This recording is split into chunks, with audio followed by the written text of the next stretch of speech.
Some people will create a problem and then blame you for it. And no matter how calmly you explain, you will still look like the wrong one. Not because you are wrong, but because that was never the point. In a small building, there lived a man on the second floor, well-dressed, well-spoken, always greeting people with a slight smile, the kind of person others trusted easily, without ever questioning why. And on the ground floor, a woman named Pratibha moved in.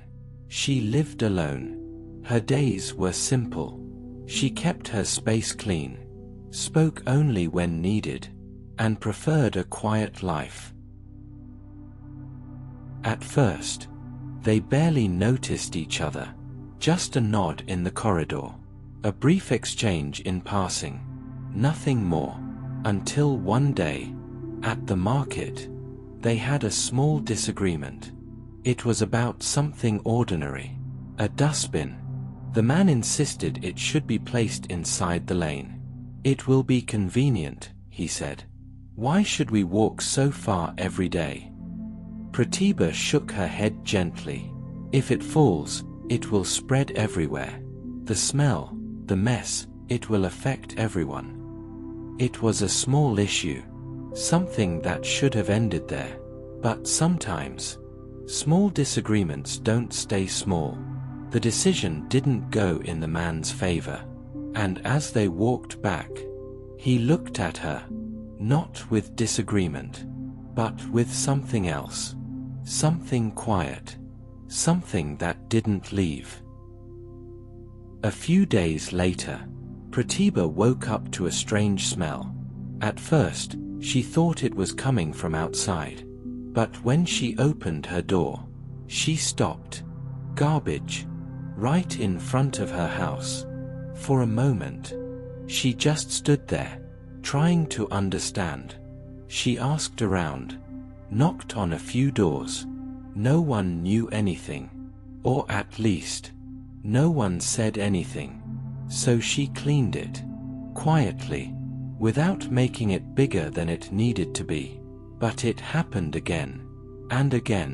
Each time, the same thing. Garbage, at her door. At first, she was confused, then irritated, then slowly, something heavier settled in. She started noticing people differently. The way some avoided eye contact. The way some whispered after she passed. And somewhere inside, a question began to grow. Am I missing something? Because when too many people look at you like you're wrong, even truth starts to feel uncertain. One day, the man casually said, "Maybe some child is doing it." It sounded reasonable, simple, easy to believe. And in frustration, Pratibha confronted a family in the building.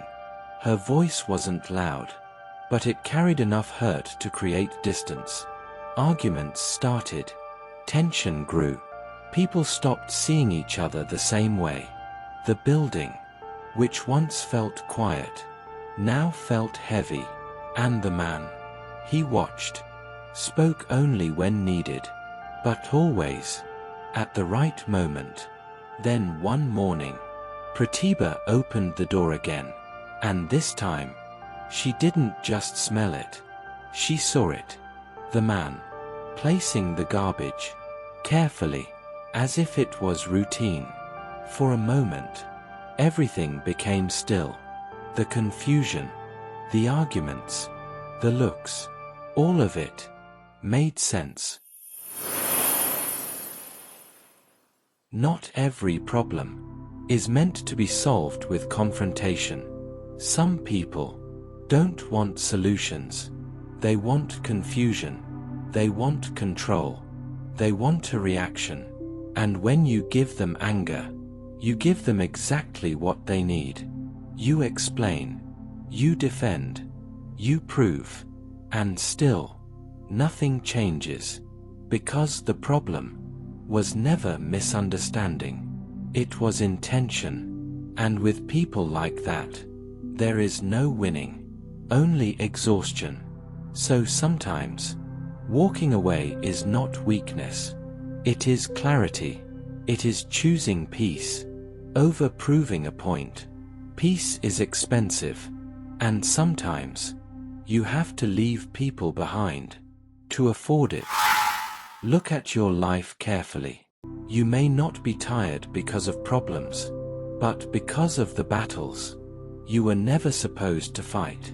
If this felt real to you, watch slowly and choose wisely what you give your energy to.